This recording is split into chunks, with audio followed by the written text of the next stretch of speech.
Bienvenidos y bienvenidas al tema de proporcionalidad numérica, un tema que se viene a dar en todos los cursos de secundaria. Bajo mi punto de vista, quizás el tema más importante, pues con él podemos resolver problemas para ir al mercado a comprar tomates o bien para resolver problemas de optimización de nivel de segundo de bachillerato. Por tanto, vamos a trabajar despacito y desde abajo. Antes de empezar a hablar de proporción, debemos de recordar lo que es una razón. Y una razón es el cociente entre dos números A y B. Al número A se le llama antecedente y al B se le llama consecuente. Y una proporción es una igualdad precisamente entre dos razones. A una la llamamos A partido por B y a otra la llamamos C partido por D. En esta proporción, a A y a D se le llaman extremos y a B y a C se le llaman medios. Y tiene una propiedad muy importante y que nos servirá para resolver muchos tipos de problemas. Esta propiedad dice que si dos razones forman proporción, el producto de los extremos es igual al producto de los medios. En el ejemplo que tenemos aquí en color azul, el producto de los extremos será 6 por 60 y tiene que ser igual a 4 por 15. Si esto se cumple, si esta igualdad se cumple, estas dos razones formarán una proporción. Efectivamente, 6 por 10 son 60 y 4 por 15 también son 60. Por tanto, forman proporción. Esto nos lleva al primer tipo de problema que nos podemos plantear: el cálculo del término desconocido de una proporción. Es decir, tenemos dos razones que sabemos que forman proporción y queremos calcular el valor de x para que se cumpla precisamente que sean proporción. Para ello, hacemos uso de la propiedad que acabamos de ver.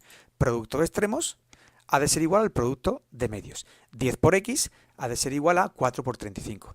Esto nos va a generar una ecuación de primer grado. Ecuación de primer grado que sabes resolver perfectamente. Recuerda, el 10 que está multiplicando pasa dividiendo y ya solo resolvemos las operaciones para dar el valor de esa incógnita. Si nosotros tomamos este valor de x que acabamos de calcular y lo sustituimos en la proporción, vemos que 10 por 14 son 140, al igual que 4 por 35, que son 140. Te proponemos estos dos ejemplitos para que practiques y ya los iremos haciendo en clase. Antes de continuar con el tema, vamos a dejar claro el concepto de magnitud, porque es un concepto que suele quedar bastante difuso. Una magnitud es todo aquello que se puede medir, y medir se puede medir desde la longitud de una mesa hasta la temperatura que tenemos en el ambiente. Si tengo dos magnitudes cualesquiera, puede ocurrir que éstas sean directamente proporcionales, puede ocurrir que sean inversamente proporcionales o puede ocurrir que no guarden ningún tipo de relación o de proporción. El primer caso lo vamos a ver en este vídeo. El segundo lo veremos en vídeos posteriores y el tercero pero no nos interesa porque no podemos generar ningún tipo de problema matemático con él. Vamos a por las magnitudes directamente proporcionales. Dos magnitudes son directamente proporcionales si al multiplicar la primera por un número, la segunda queda multiplicada por ese mismo número. Es decir, en la tabla que tenemos aquí, las dos magnitudes son el número de motos y el número de ruedas. Bien, si tenemos una moto, tiene dos ruedas. Si esta primera magnitud la multiplicamos por 2, la segunda queda multiplicada también por 2. Obviamente, dos motos tendrán 4 ruedas. Si esta magnitud la multiplicamos, en esta ocasión, por 10, la segunda magnitud quedará también multiplicada por 10. Es decir, 10 motos tendrán 20 ruedas. Otro concepto muy importante es la constante de proporcionalidad, que es cualquiera de las razones que nos aparecen en esta tablita, es decir, 1/2, 2/4 o 10/20. Si realizamos la división, esta será nuestra constante de proporcionalidad. Vamos a aplicar lo que hemos aprendido a problemas. Supongamos que hemos comprado 1 kilogramo de melocotones y nos ha costado 3 euros. ¿Cuánto nos costarán 4 kilos?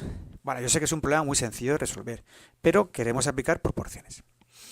Del enunciado podemos ver que 1 kilogramo nos cuesta 3 euros, por lo tanto podemos ir rellenando nuestra tabla.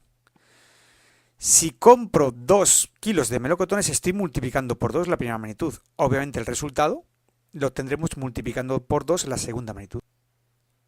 Es decir, 6 euros. Si multiplico la primera magnitud por 3, la segunda también quedará multiplicada por 3. Por lo tanto, 3 kilogramos de melocotones nos costarán 9 euros. Si la primera magnitud la multiplico por 4, la segunda me quedará también multiplicada por 4, es decir, 4 kilogramos de melocotones nos costarán 12 euros. Obviamente no vamos a hacer una tabla tan extensa, porque si nos pidieran cuánto cuestan 100 kilos de melocotones, pues esto nos llevaría un rato. Hay una forma mucho más sencilla de reducir este problema, y es utilizando las proporciones que hemos visto antes.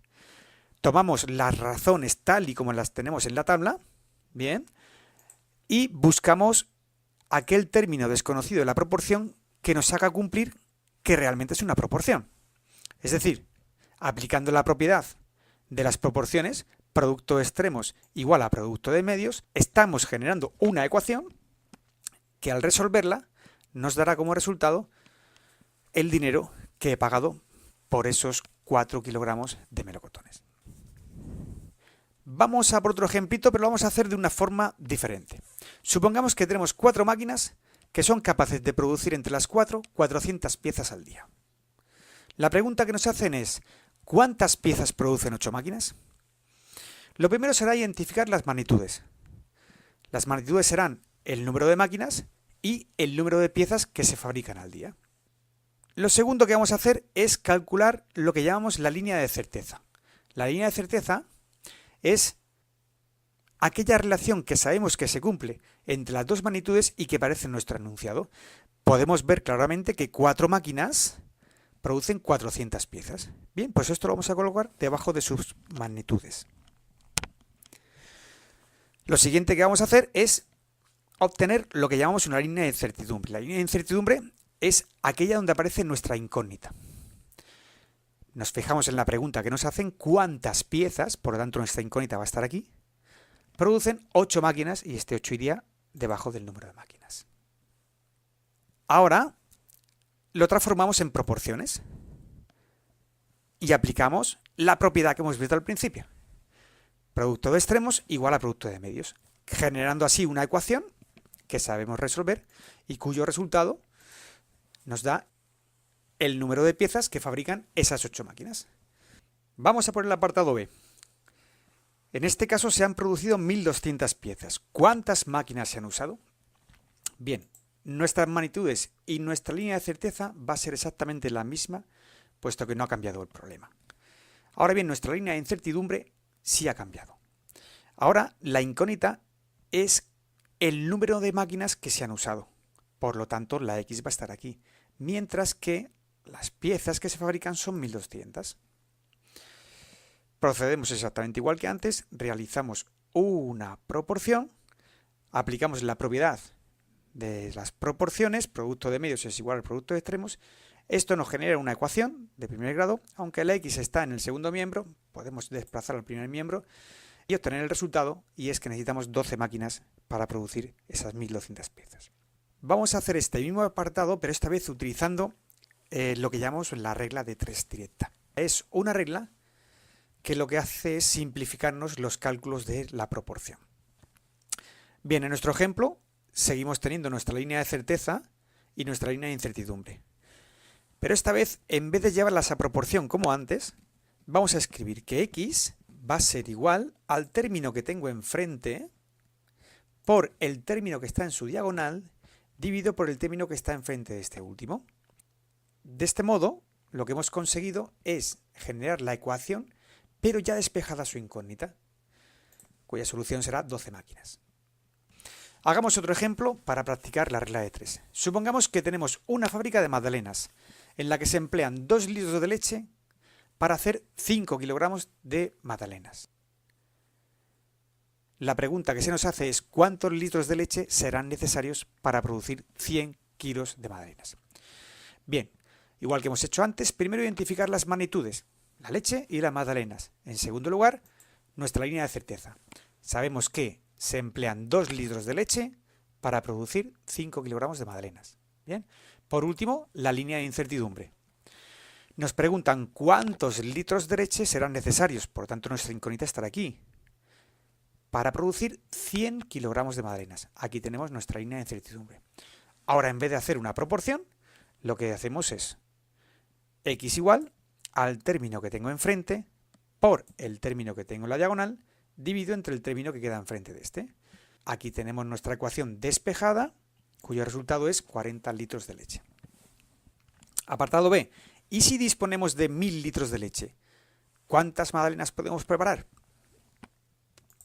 Nuestras magnitudes y nuestra línea de certeza la misma. Pero nuestra línea de incertidumbre ha cambiado. Ahora nuestra incógnita es la cantidad de magdalenas, por lo tanto nuestra x estará en este lado. Y disponemos de 1000 litros de leche. Bien, ahora la x nos ha quedado a la derecha, pero a efectos de la regla de 3 es exactamente lo mismo. X será igual a lo que tengo enfrente multiplicado por lo que queda en su diagonal y dividido por lo que queda enfrente de este último número. Solución, 2500 kilogramos de magdalenas. Hasta aquí todo. Esperamos que no os hayáis aburrido mucho y, por supuesto, a estudiar mucho. Un abrazo.